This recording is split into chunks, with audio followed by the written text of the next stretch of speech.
tey jii lañ joxante woon rendez-vous pour ñu war a continuer ñoom liggéey bu ñu liggéeyee ci commission boobu ci commission scientifique bi liggéey ci ba noppi. am na ñuy daje di waxtaan. dama ne muy commission scientifique. ñoom lañ jox maanaam ñoom lañ jox li nga xamante ne mooy mandat ni dem leen ngeen waxtaan ci mbirum groupe parlementaire yi loolu mooy li am bu ñu paree ñoom ñun leader yi bu ñu dajee ñun wàllu ak le conférence du président de Yewwi kenn ku nekk dana fekk de ça waxtaan nga yow ña nga war a waxtaan ci sa candidature ba am benn candidat ci consensus nga ñëw dama la wax ma ne la président Ablaye Wade moom mi nga xam mooy suñu manto wax naa la ko nga xamante jii du ñu digal dara ci politique. en tant que expérience bi am ak fi mu jaaru suñu waajur ak ni mu nekk taal suñu Tuubaa ñu di ko dinget xalaatuñ loolu mais li am solo rek mooy ay nit bu ngeen di ànd da ngeen di nawlante parce que bu fekkente ni dem na département Mbacké ñu gañee leen loolu te Ablaye Wade doon wax naan nit ku nekk la nga liggéey moom lañ lay jox ba pare ñaare bi daal ni ma yow Cheikh Abdou yow sama doom nga lépp luñ la wax tama ne ci dëkk bi te déggoo ko sama gémmañ ñëwal ba ci man am naa sañ-sañ ni bala maa mën a accordé candidat bi ngeen ni Ablaye Wade moo ko tànn mais damay ànd ak yéen dem ba ci président Ablaye Wade loolu moo tax semaine prochaine Ablaye Wade dañu recevoir bu fekkente ni confirmé ne Lamine Thiam moom mooy candidat Cheikh Abdou Baye dinaa ñëwaat sax mu wax ne président Ablaye Wade nee na candidat bii la tànn kon yéen waa mouvement bi nañu ànd donc pour renoncer si jamais maanaam si le président de la République Ablaye Wade l'ancien président recevoir na la ci wax ji balaa peut-être ñuy avancer un peu yaa ngi wax ne yow da nga am légitimité parce que da nga jiite département dem muyal mayo ba gagné département bi noonu également la ko sa beneen nawle defee boo xam ne bu ñu waxee ci intercoalition bi yéen a ko bokk muy Ahmed Aïdara donc daanaka ku ci nekk kon yéen a tolloo doole présentement est-ce que xëccoo bi dina yomb foofu. non xam nga man li ma xam mooy Barthélémy entre autres. li am solo rek. parce que département Dakar mënu ma wax ci ku fi nekkul. mais li Touba jox coalition bi ginnaaw Dakar amul kenn ku ko jox man ak Barthélémy laa wax Barthélémy mi nga xamante ni taxawul ci coalition bi déclaré gul candidature parce que xëy na am na fu mu ko jaar la comme bokkul conférence de leader man dégguma ko ci gémmañam tey tamit ñi nga xam ñoo nekkoon foofu noonu dégguma kenn ko wax ni Barthélémy candidat la. xëy na après danañ ko wax mais li am solo mooy. Ahmed Aïdara moom bosam dégg ngeen ko. waaw moom nee na candidat la. moom wax na ko bon wax na ay raisons yu tax mu nekk. mu parce que nee na leader la leader de parti la. mais la charte loolu la wax xam nga man xaw ma seen charte la wax parce que bokkuma si. mais li am solo mais non xam nga kenn ku nekk da nga def coalition intercoalition la. mais ñoom la ñuy doxal nekk seen charte muy Yewwi man xaw ma ko ndax bokkuma ci man li ma xam mooy ñun waa Wallu danañu waxtaan danañu am benn candidat. tey tamit maanaam dama am maanaam kilifteef goo xamante ni ak bëgg-bëggu askan wi ak li askan wi séentu si man ko matale ba nga xamante ni tey ñun pare naa pour à tout moment bu ñu waxatee Ablaye Wade ba ñu am benn candidat pare naa pour renoncer. sama candidat xam nga li nga bëgg a bañ ni li nga bëgg a xaajale wu leen ko woon parce que bu ñu dee wax li ngeen doon vendre Sénégalais yi mooy l'intercoalition Yewwi Wallu boo ñëwee ne yéen seen bos moon intéressé. bu Yewwi weer intéressé ma ko laaj da nga ne ma léegi li nekk seen charte xam nga aussi tamit laaj ak wax il faut ñu dégg da nga ne ma seen charte mais da nga ne ma lu nekk seen charte ñoom moom moo fay leader may la man xamul lu nekk seen charte rongo ñoom daal bi ñu toogee nee naa leen ñaari coalition yëpp am nañ ay candidats ñii ñoo légitimité lii man la ma wax man fa ma dëkk la ma fa wax pour légitimité am naa expérience parlementaire jekk naa fi juróomi at man ak Lamine Thiam ñoo ko fa am ak Barthélémy Dias. nee naa leen gagné naa leen 109000 voix mosu leen ko am à 2017 ak Ablaye Wade 65000 ngeen amoon te teewul am na ñaari président groupe parlementaire yu dëkk Touba muy Madické Niang ak Cheikh Mbacké sama frère. ñaareel bi man leen jox naa leen ñaar député sur la liste nationale ñetteel bi mooy ñi ma xamante ñoo ma porté ma dugg ci coalition bi ñoom ñoo ma def candidat ñëw naa wax naa fi ma ko war a wax mais gis nga Fatou Abdou il faut ñu bàyyi xel lenn. nit bu fekkente ne da nga bokk ci dara da ngay nekk da ngay chaque jour que da ngay nekk grandeur mooy doo jàpp rek ni du ma bàyyi man melu ma noonu man damay wax ni li ma askan wi jox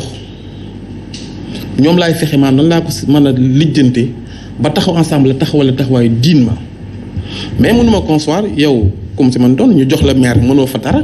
nga nekk député démago di laajaat beneen mais loolu bari na fi ndax parce que candidat yi 4 rek ngeen yeneen candidat yi ngay wax noonu non 4 ngeen pour le moment ci lu ñu xam yow loolu nga dégg dama lay laaj donc non am na ñoo xam ne wax nañ ni bëgg nañ mais annoncé guñ ko waxaguñu léegi ñu dégg mais ñi nga xamante ni tey annoncé nañ ñoom ñëpp kenn ku nekk nga maire nekk nga député léegi ñooñu dañoo deful dara mais xaw ma alors honorable dinañ ñëwaat.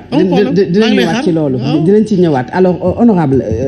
Yewwi Askan Wi intercoalition Yewwi Wallu ñoom sax mën nañu bàkkoo démocratie parce que au moins foofu ay nit bëgg nañu fësal nañu ne bëgg nañu wax nañu ko xëccoo am na xëccoo amul ñi ngi waxtaan mais ci yéen amu leen sax ku ngeen teg sénégalais yi ne ñaar ñi kat ñoom la ñu leen bëgg a jox nit ñi peut-être wax seen xalaat le débat public ubbeeku foofu personne xamul kan mooy le candidat de la coalition Benno Bokk Yaakaar ci présidence assemblée nationale nu ñu mën a comprendre loolu. Merci Fatou Abdou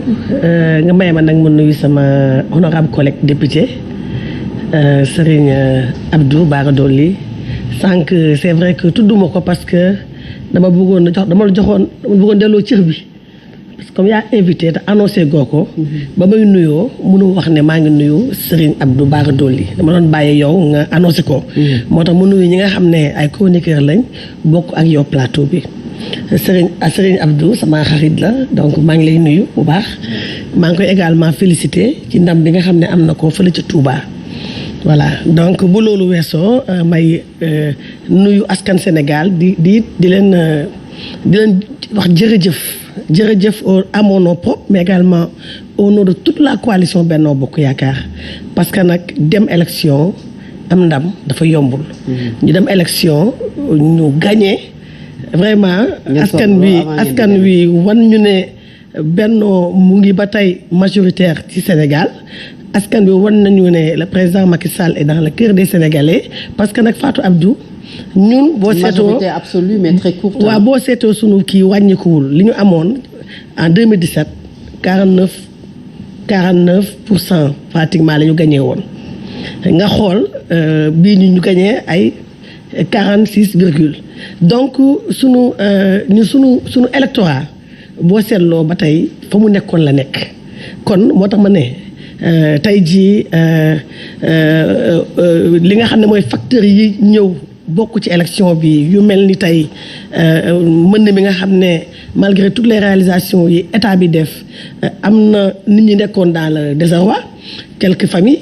également crise bi nga xam ne moo fi am muy crise mondiale bi cherté de la vie bi nga xam ne tey li xew Russie ak Ukraine moo ko indi ak pandémie bi ñu jógee muy Covid-19 donc tous ces facteurs boo ko ci boolee ak tamit sunu biir ñun tamit ñu manque solidarité ak générosité boobu moo waral amaan na dépassé wuñu. vous vous êtes donné le mot alors. parce que dépassé wuñu ngeen di joxe comme non c'est entre autres facteurs. non xam naa la ngeen ñàkk élection yi. non entre autres facteurs. la crise ukrainienne. mais c'est normal parce que loolu moo am manque de générosité entre vous. Fatou Abdou loolu moo am y a la crise qui est mondiale cherté de la vie des denrées du rek Sénégal c'est au niveau mondial donc contexte bi ñu nekk nii tey n'était pas tellement favorable mais terewul ñu am 46 virgule pratiquement taux bi ñu amoon moo resté intact te loolu imaginel bu doon président de la République son excellence dafa wàcc sur le terrain battre campagne konoon boobu di ngeen gis différence bi dina gën a ëpp donc kon am nañu ndam boo xam ne kontaan nañ ci ñu ngi sant askanu Sénégal bépp nag voilà askanu Sénégal bépp ñu ngi leen di sant vraiment ci ndam bi ñu jox léegi nag moom ci waxam léegi am na lu mu firndeel loo xam ne leeral na ko askanu Sénégal mooy que ne intercoalition boobu ñu doon wax Yewwi Wallu léegi d'accord nañu ne xam nga on disait que au plan juridique du coalition bu exister également bi ñuy dem élection on n'avait pas une coalition Wallu Yewwi on avait la coalition Wallu on avait la coalition donc yow donc pour dire simplement que ne léegi askan wi xam nañu ne opposition bi surtout les principaux animateurs de l'opposition manipulation opinion bi la ñu gën a mën a exceller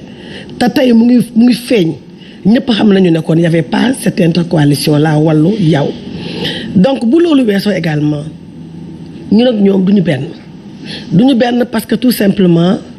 ñoom opposition bi c'est une dafa am ñu booloo pour des intérêts personnels mun na laa ko mën a tuddee dañu lëkkaloo ci nekk wala intérêt askan ñor la sa askan bopp sa intérêt bopp ñor la te li koy firndeel mooy li xew fan yi léegi nii yow yaa ngi ñëw rek yaa ngi ñaawlu ak di ŋaññi ñàkk solidarité ak ñàkk joxante bi nekk ci seen biir nga bëgg leen a ŋaññi ñoom parce que amuñu solidarité wala ku ci nekk da nga jël sa intérêt est-ce que foofu maa ngi ñëw xam nga du benn xam nga bële contexte campagne électorale la boo déggee ma ne manque de solidarité boobu mooy kenn ku ci nekk waxuma nga jiital sa intérêt de kenn ku ci nekk xëy na jàpp nga ne c'était un problème de positionnement leadership local ça n'a rien à voir avec intérêt boo xam ne da nga ko bëgg a def au détriment de la population parce que ñoom ñii waa opposition li ñuy wëyal fan yi wane nañu ne ñoom intérêt personnel au détriment de l'intérêt général la ñuy wëyal léegi ñoom amuñ kilifa amul kilifa mooy dafa tasaaroo kenn ku ci nekk da nga demal sa jubu bopp kenn ku ci nekk yaa sa kilifa bopp ci coalition boobu mu ñaar coalition nga xam ne dañoo lëkkaloo pour naxoon askan wi ñun nag coalition Benno Bokk Yaakaar yàlla dafa ne dañoo am kilifa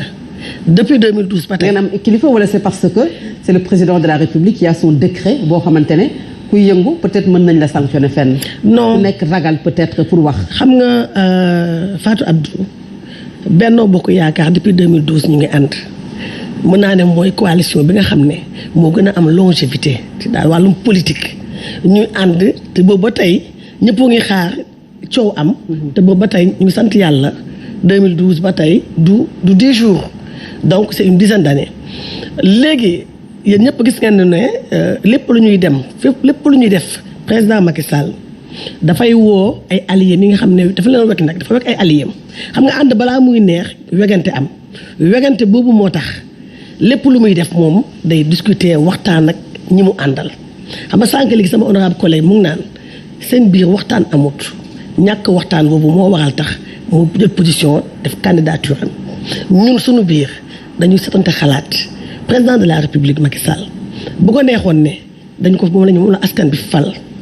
ni mu ko defee ci Benno def na ko ak opposition biñ ko falee 2012 biñ ko falaatee sur la base de son bilan en 2019 bu ko neexoon de initier le dialogue politique boobu initié woon mooy wane ne moom dafa wekk ay acteurs politiques. rawatina bàyyi ma daaneel Fatou. rawatina ñi nga xam ne ñoo ne ci Benno Bokk Yaakaar moo waral bi ñu recevoir audience dañu toog ñun ñëpp tous les députés mu ñu nekk ci liste nationale député bu nekk ci fi nga xam ne mooy département yi ñëpp toog ak moom président de la république ba mu ñu laajee suñu xalaat parce que effectivement discussion la doon indi suñu. yéen a ngi waxtaan. dañu ko jox carte blanche xam nga lu carte blanche dañu ko doyloo ko ci tànnam.